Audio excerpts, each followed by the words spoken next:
Welcome back to my channel, Star Booze. There has been an event that nobody in the country music industry anticipated. Standing ovations, chart-topping tunes, and decades of passionate performances. Vince, one of the most well-liked and regarded musicians in the genre, Gill, has released a letter that placed followers in a state of shock and emotion and left them wondering, referred to as his last letter. And although it is composed and heartfelt, though the ramifications are much more severe than anyone anticipated, this is not merely a brief note of whether it's an expression of thanks or a standard retirement announcement. It seems more profound, definitive, and now devoted admirers and music industry insiders are rushing to comprehend the complete significance of his statements, asking why now. This letter's tone and the reason it feels more like a farewell than a stop. Some people think there's more to the story than what has been stated. Could this be a symptom of a personal health problem that hasn't been disclosed? Catastrophe? Or is it just the conclusion of a period for a creator who sacrificed everything and as nobody knows for sure? But one thing is certain. Vince is quietly leaving. Fans' perceptions of Gill are shifting as a result of his emotive message, which is generating strong reactions and conjecture. The five-time CMA male vocalist, Legacy Mountain Smoke Vince Gill has had an incredible journey in the music industry. His tale is one of quiet perseverance. Vincent Grant Gill was born in April with a deep-seated ability and constant dedication. His early years in Norman, Oklahoma on the 12th of 1957 prepared him for an incredible from the start. Vince's musical path demonstrated a natural affinity for music. His passion was evident whether he was playing an instrument or singing. Surrounded by Oklahoma's musical heritage, Gill's foundation was established on honesty and spirit, traits that would last throughout the 1970s in Oklahoma. Vince started playing with local bluegrass bands and became fully involved in the grassroots culture of Thegna, and quickly gained a profound admiration for its unadulterated acoustic tone. Joined the bluegrass band Mountain Smoke, which is well known for its energetic live performances and powerful regional. These years influenced Gill's life and were more than just an apprenticeship identity. As a dedicated musician and entertainer, his vocal abilities and as the guitarist's confidence grew. It was evident even at that time that in 1979, Vince Gill knew he was meant for more than the local circuit. Vince made a significant career move when he became the lead singer of the country rock group Pure Prairie. He added a new emotional element to their sound as a guitarist and singer. Voice that had been honed over years of bluegrass gave the band's recordings of their hit song Let Me more depth and warmth. It was a pivotal time when Love You Tonight became a hit, giving Vince his first taste of national exposure. He was first exposed to wider audiences and the demands of touring as a result, and most significantly, demonstrated that he could succeed in a more commercial setting without sacrificing his musical integrity. Vince's artistic impulses drove him to seek a solo career despite the success. Starting in 1983, he took the audacious choice to quit the Pure Prairie League and relocate. He signed with Nashville, Tennessee, the undeniable center of country music, with RCA Records, and started the gradual, frequently difficult ascent to become a solo artist. Although his early solo recordings received some recognition, Vince did not achieve the breakthrough success he had hoped for. He was patient and concentrated on writing songs that accurately captured his true self, emotive and genuine. He trusted his own voice instead than following trends, and that would ultimately determine everything. And in 1989, everything altered with the When I Call Your Name. The album's breakthrough release included a poignant ballad about heartbreak, and Longing became a huge hit, but more significantly, demonstrated Vince's versatility, not merely as a storyteller and performer. The song won him a Grammy and cemented his status as one of the Vince Gill, one of the most prominent vocalists in country music, abruptly lost his promise. A rising celebrity, he attracted the attention of both the industry and his fans. The 1990s shone that many of whom would stick behind him for decades to come. Vince Gill's heyday, with a number of highly regarded and financially successfully achieved the pinnacle of his career with records such as Pocket Full of High Lonesome Sound and Gold. I Still Believe in You weren't merely hits.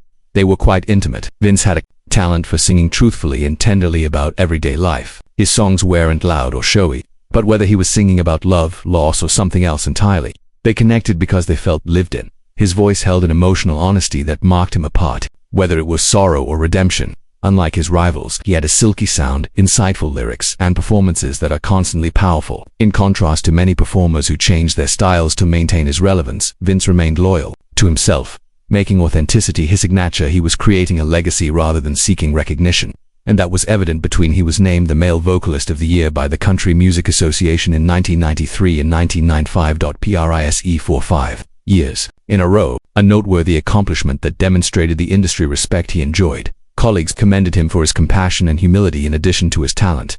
Vince Gill was considered by many to be one of the nicest men in Nashville at the time. Also gained recognition for his amazing musical abilities, and many admirers appreciated his singing. He was also a world-class guitarist, as people in the music industry knew. He frequently played lead guitar on his own recordings, which is uncommon among country performers, and his technical proficiency was unparalleled. Whether he was performing a soaring electric riff or a gentle acoustic solo, his musicianship gave his songs an additional emotional depth. And he was a true, particularly the artist's ballads resonated deeply with audiences, such as "I Still Believe in You When I Call Your Name," and we've become staples. Not only on the radio, but also at several private events like weddings and funerals. Although he wasn't always able to convey that emotional accessibility, Vince had a remarkable talent for expressing how others felt, combined with his exceptional musical ability, made him unique in the genre, move people without ever speaking loudly. He didn't require theatrics. Truth. Younger artists looked up to him as his reputation increased to him not only for his accomplishments but also for his demeanor, which made him a mentor to numerous people and a consistent presence at benefit concerts, award events, and joint ventures. He never seemed to. There was always a calmness about Vince Gill, a quiet assurance based on years of experience, to let the spotlight to change him. Throughout the decade, Vince kept putting out albums that examined various facets of doing things the right way, of his sound, frequently combining elements of rock, bluegrass, and gospel. Vince remained a symbol at a period when the industry was getting more commercialized because he refused to be boxed in of what the finest country music could be. Profoundly reflective and ageless, his adaptability enabled him to work with musicians from a variety of genres, but he never lost his own style. Whether he was performing alone or with others, Vince always gave each song by the latest. It was evident in the 1990s that Vince Gill had received not only honors and recognition but with sincere regard. He had established a territory that was wholly his own. Millions of people were impacted by his voice, words, and demeanor because of their genuineness and compassion, particularly for fans who had been following him since the beginning. His success was really fulfilling and seemed earned with each song and performance. Decades of silent devotion and faith in the power of music had been the foundation for every moment on stage. His audacious opposition to bro country and the covert, contentious politics. Vince Gill's journey was far from over, even after he received praise, chart-topping records, and the admiration of millions. As time went on and country music changed, Gill continued to be a strong participation as a vocal supporter and performer for the creative integrity of the genre when more recent trends took over the media. One of the most obvious changes in country music, especially in the 2010s, was the emergence of what became well known as bro country, a subgenre made popular by younger musicians, with party anthems, trucks, romances inspired by drink, and cheerful surface-level topics for seasoned artists and listeners. Derived from the intensely emotional narrative that characterized this trend, marked a significant change from previous generations. According to Vince Gill, known for his honest lyricism and reflective songs, he never kept quiet about this development. Using a combative or hostile tone, Gill freely voiced his worries regarding he questioned the trend of popular country music and the shallowness of several contemporary tunes. It highlighted how the rich storytelling history of the genre was starting to be lost in favor of commercial cliches and repeated, catchy lyrics that, in his opinion, catered more to marketing algorithms than to human experiences, motivated by a sense of protectiveness over a genre he had provided, not by contempt for up-and-coming artists. His life, he felt that music should appeal to people on a deeper level than just a dance floor, like they formerly did for musicians such as Merle Haggard, George Jones, and even Gill himself. While numerous devoted followers praised Gill's position and said he stood up for others, particularly among younger fan communities, perceived his remarks as having more substance than style, as archaic or contemptuous. In their perception, Gill might have been reluctant to accept change or unable to comprehend the cultural changes brought about by a new listener generation. Yet this Gill's message was nuanced, and the critique failed to recognize that he was never saying that country music shouldn't change or that he has a long history of working with and mentoring young artists who shouldn't have a voice. His concern with up-and-coming talent was not the existence of novel concepts, but rather the lack of purpose. It was discouraging for someone like Vince, who had based his career on genuine musicianship and emotional honesty, to observe how financial interests, rather than artistic expression, is increasingly shaping the genre. He frequently made the idea that effective music didn't have to be that it was feasible to be creative without compromising depth, and Gill's worries went beyond the lyrical nature of contemporary country music. He also openly discussed the song's inner workings. Business, especially the politics of the industry, which frequently determine which musicians are successful and which are marginalized, in contrast to many well-known individuals who avoid being transparent in order to preserve their reputation. Vince Gill didn't think twice about speaking up what many other musicians would have kept to themselves. He talked candidly about the part that partiality plays in award nominations and radio exposure, pointing out that sometimes worthy talent is passed over because they don't fit a certain stereotype or have strong labels behind them. These remarks, which were made in his usual cool-headed and collected style, touched a nerve with some industry. According to insiders, Nashville is a place with a lot of entertainment venues where relationships, and by bringing these relationships to light, impact can mean just as much as, if not more than, artistry. Gill was promoting justice and openness rather than aiming to incite confrontation, wishing for a system that prioritized effort and quality over appearance and commercial packaging in the meticulous controlled contemporary nation where many artists tread carefully for fear of losing audience or radio backing. Gill's candor was both uncommon and essential. He clarified that the current framework of the industry frequently manifest conformity too much and diversity of voice and viewpoint too little. He bemoaned the drop in chances for artists whose styles didn't fit in with the norm, especially women and elderly artists, for those who decided to sing about challenging or complicated subjects. Gill: this was a cultural problem as much as an artistic one. Giving voice to the experiences of common people has always been the goal of one of the greatest forms of country music, and when that voice became his call, wasn't for a return to the small or exclusive area. Therefore, something important was lost, past, but for a more considerate and inclusive future where tradition and advancement may coexist.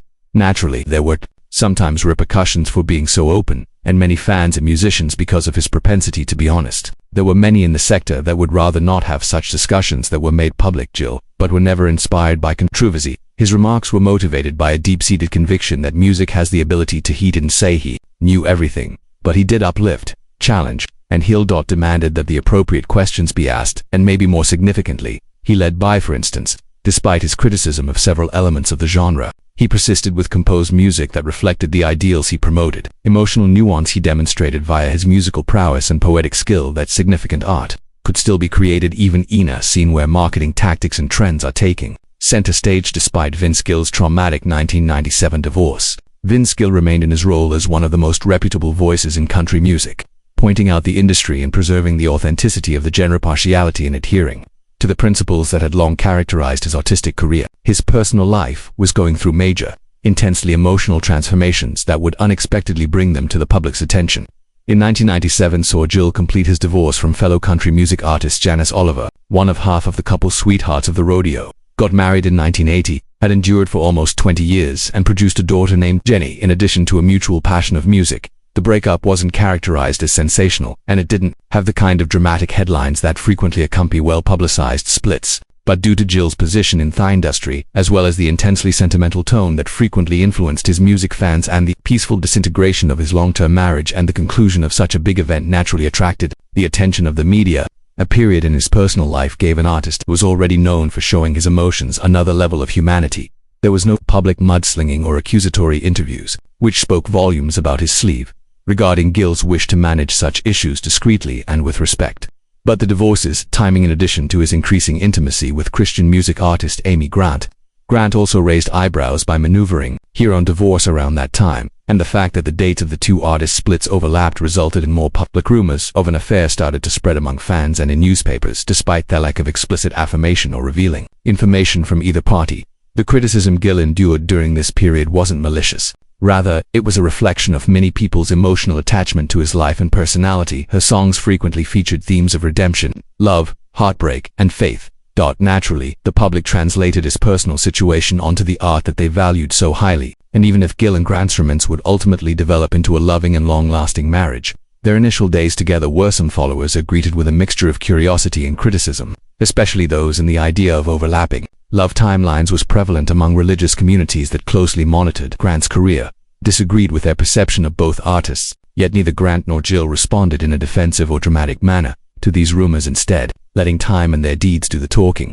Gill in particular persisted in concentrating on his music, transforming his experiences into songs with even greater emotional resonance weight than previously, but he did not downplay the difficulty of the change or suggest it, despite public efforts to change the story to his advantage. His strategy remained sincerity-based. He allowed his life's realities to subtly reverberate through his music, where listeners could perceive the depth of his lyrics and hear the vulnerability in his voice. Uproar against Vince Gill and Amy Grant's relationship, despite the fact that they had served the emotional upheaval of divorce and started a new life together. Despite the shadows thrown by their past partnerships were difficult to end, which made their circumstances, particularly the circumstances and timing of their meeting and collaboration, were delicate. They were still married when, despite the fact that they have long insisted that their relationship did not turn romantic, their work paths overlapped until their individual divorces. A large number of observers, particularly in the tabloid Media and the Christian music community were not persuaded that the criticism they got, especially from Amy Grant, was quick and challenging for Grant, who had raised her career built on both musical prowess and a strong religious conviction. This conjecture touched a chord with many devoted followers and her reputation in the Christian music sector, where the public people who were frequently held to high moral standards took a considerable hit, even if they were never proven. Charges of impropriety had the potential to cause harm. Certain radio stations' reputations, particularly for someone whose work had been so strongly linked to her religious beliefs, allegedly reduced her airplay. And members of the religious community questioned her judgment, portraying her in a way that did not embody the kindness and understanding she had continuously promoted in her songs for Vince Gill when he wasn't like Grant, who was bound to a certain theological genre. He also had to deal with a high degree of scrutiny. Both reviewers and fans conjectured about the gap between his divorce and the start of his relationship with Amy. There was a plot point ready for cooler rumors, and tabloid headlines are too well known. Family-friendly performers from different worlds appear to be embroiled in a controversy, yet despite all, Gill and Grant stayed mostly calm and refused to contribute to the media frenzy by either denying justification in interviews conducted years later. Both recognized the adversity of that period, but remained steadfast in their conviction that they had done everything in their power to handle a very private circumstance honorably, acknowledged the suffering it caused to their kids, ex-spouses and fans, in addition to themselves, but they also stressed Vince Gill's problems and evangelical beliefs, the significance of grace healing, and moving forward criticisms of the attention that followed Vince Gill and Amy Grant's relationship burst even after the media hype subsided and assumed a more acerbic and ideological character that was based on moral standards and religion. Following their marriage, which brought two despite being adored personalities from different but related musical genres, they were still scrutinized, particularly from Amy Grant's Orthodox Christian group, who had established a successful career in modern Christian music. So choosing to get married again after a divorce evolved from a personal achievement to a religious and public flashpoint. After praising her for her lyrical dedication and spiritual leadership, many evangelical followers suddenly doubted Vince Gill's personal decisions, and the ideals they had long connected to her music were in harmony. That was not exempt either. Even though his experience wasn't mostly related to religious audiences, his marriage too, he became more acquainted with that world thanks to Grant, but not everyone embraced him, given what Gill and Grant had endured. Onlookers may find the criticism excessive or even unjust.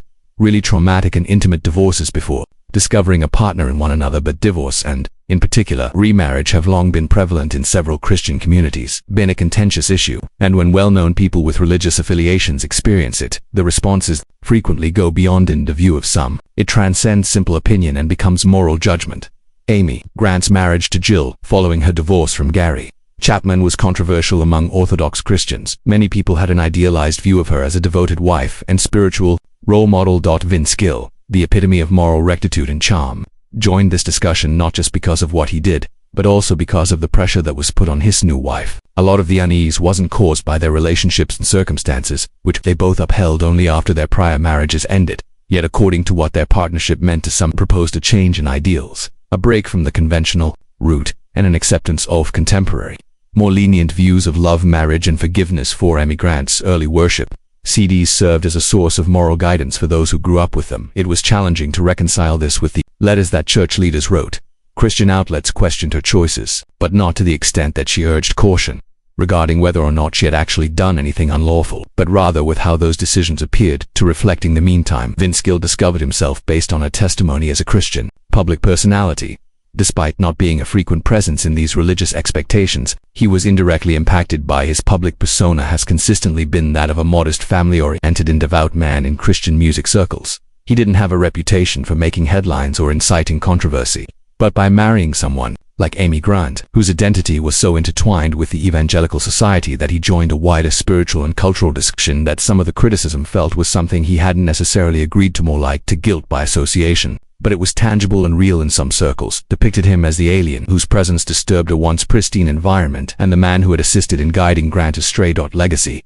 Vince Gill's tragic farewell letter. Despite years of criticism, religious opposition, and public judgment, Vince Gill never let resentment develop. Instead, he decided to live a modest and gracious life, concentrating on his family, his music, and his vocation. But even those closest to him were caught off guard by what was about to happen. Nobody anticipated that his farewell letter to supporters would be published in what many have called Vince Gill's letter of farewell, which was incredibly heartfelt and soul-bearing. Didn't follow any scandal or dramatic turn, but it wasn't loud or defiant, but rather a soft conclusion to decades of dedicating his heart to country music.